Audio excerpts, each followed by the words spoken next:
কেতিয়াৰ পৰা এই চাব পৰাটো আৰম্ভ হৈছে বা কিয় চাব পৰাটো পালন কৰা এইটো আমাৰ ৰসুল্লাহ সাল্লাল্লাহু আলাইহি সাল্লামৰ পৰা এইটো সাবিত হৈছে ৰসুল্লাহ সাল্লাল্লাহু আলাইহি সাল্লাম শবে বৰাতৰ ৰাতি এই তেওঁৰ ওচৰত কবৰস্থান আছে। আসসালামু আলাইকুম ৰহমতুল্লাহি বাৰাকাতু। বৰ্তমান মই আছো জামিয়া অসম দাৰুল হদিছ জয়নগৰ মাদ্ৰাছাৰ শেখুল হদিছ মুফতি মহম্মদ আলী সাহাবৰ ঘৰত। বিশেষকৈ নামী পৰিচয় তেখেত আমাৰ লগতে আছে আৰু বিশেষকৈ আমাৰ ইছলাম ধৰ্মত লাইলাতুল বাৰাত বুলি কোৱা হয়, শবে বাৰাত। আৰু শবে বাৰাত বুলি আচলতে আজি ইংৰাজী মাহৰ 13 ফেব্ৰুৱাৰী বুলিয়ালো আৰু আজি বহুতে বুলি কৈ আছে যে আজি শবে বাৰাতৰ ৰাতি বুলি। এই বিষয়ে আমাৰ প্ৰিয় হুজুৰৰ পৰা কিছু কথা জানিবলৈ চেষ্টা কৰিম। আচলতে আজি সঁচাই শবে বাৰাত নেকি? আচ্ছা, শবে বাৰাতটো হ'ল আচলতে আমাৰ ইছলামী মাহৰ লগত তাৰিখটো জড়িত। আমাৰ ইছলামী যিটো মাহ আছে এই শাবাল মাহ, এই শাবাল মাহৰ 14 দিন ৰাতিটো হ'ল আমাৰ ইছলামী মাহৰ তাৰিখৰ আগত হয় ৰাতিটো।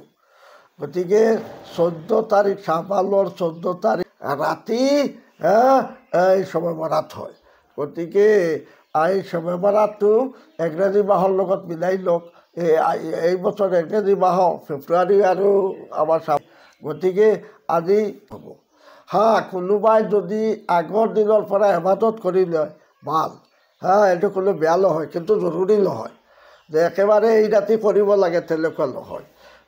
আচল নিৰ্দিষ্ট তাৰিখটো হ'ল শাবাল মাহৰ 14 তাৰিখ ৰাতি ইবাদত কৰিব লাগে, এইটো শবে বাৰাতৰ।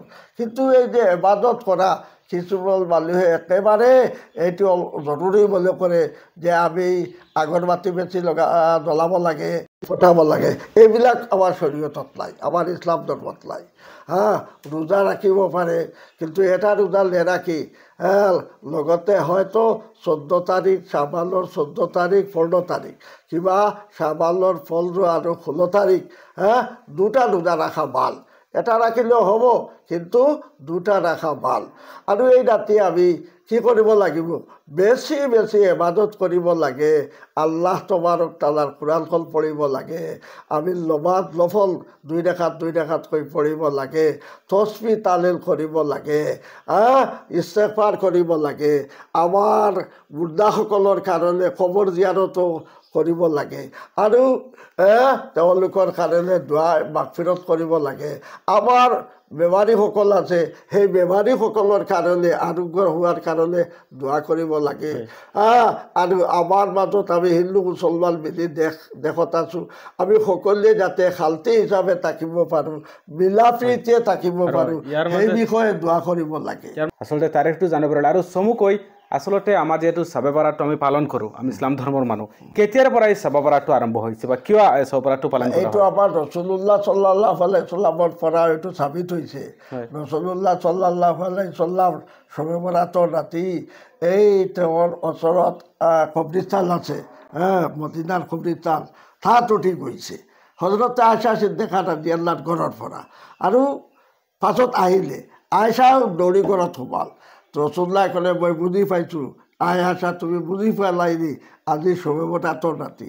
জিবৰিল আহি কৈ গ'ল, মই গোটেই মানুহৰ কাৰণে দোৱা কৰিব লাগে আৰু আমাৰ মুৰ্দাসকলৰ কাৰণে দোৱা কৰিব লাগে, জিয়াৰত কৰিব লাগে, গতিকে মই তাত কবৰস্থানত গৈছোঁ। আচ্ছা, মানে তেতিয়াৰ পৰা শবে বাৰাতটো আৰম্ভ হৈছে। ধন্যবাদ জ্ঞাপন কৰিছোঁ আপোনাৰ পৰা। এইখিনি জানিব পাৰি অতি সুখী হৈছোঁ।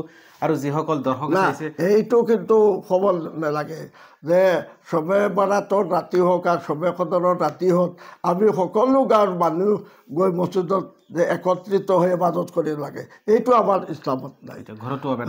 বুজিছে, এইটো আমাৰ ইছলামত নাই। আমি তাত গৈ নমাজ পঢ়িব লাগে, সদায় মছজিদত গৈ নমাজ পঢ়িব লাগে। অকল ঈদৰ ৰাতি হওক, বৰাতৰ ৰাতি হওক, কদৰৰ ৰাতি হওক, মছজিদত সকলো জমি ইবাদত কৰি লাগে, এনেকুৱা আমাৰ ইছলামত নাই। যদি গৈছে তেনেহ'লে তাত নমাজ পঢ়ি তিলাৱত কৰক। আৰু ঘৰত আহি, বেছিভাগ ঘৰত আহি নমাজ পঢ়াৰ কথা, কোৰাণ তিলাৱতৰ কথা, তসবিহ তাহলিল, দোৱা কৰা, নিজৰ মুৰ্দাসকলৰ কাৰণে মাগফিৰত, এইবোৰ ঘৰত থাকি কৰিব লাগে, এইটো আচল সুন্দৰ। ধন্যবাদ জ্ঞাপন কৰিছোঁ আপোনাৰ মূল্যৱান সময় আমাক দিয়াৰ বাবে। যিসকল দৰ্শকে আচলতে ভিডিঅ'টো চাইছে সকলোকে ধন্যবাদ জ্ঞাপন কৰিছোঁ। আপোনালোকে আচলতে এই সহবৰাতৰ খাতিৰত বা আপোনালোকে জৰিয়তে আপোনালোকে ভিডিঅ'টো শ্বেয়াৰ কৰি দিব। যিসকলে এনেধৰণৰ আচলতে সঁচাই নাজানে বা ইনফৰমেশ্যনটো পাবৰ কাৰণে আপোনালোকে ভিডিঅ'টো শ্বেয়াৰ কৰি দিব, আৰু নহ'লে আপোনালোকে ভিডিঅ'টো শ্বেয়াৰ কৰি দিব। চ' আপোনালোকে ভিডিঅ'টো সম্পূৰ্ণ শেষলৈকে চোৱাৰ বাবে আপোনালোক সকলোকে ধন্যবাদ জ্ঞাপন কৰিছোঁ। আৰু অৱশেষত হুজুৰ আপোনালোকৰ লগ পাই বহুত ভাল লাগিল। আপোনাৰ পৰা বিদায় লৈছোঁ। আসসালামু আলাইকুম ৰহমতুল্লাহি wa বাৰাকাতুহু। আসসালামু আলাইকুম।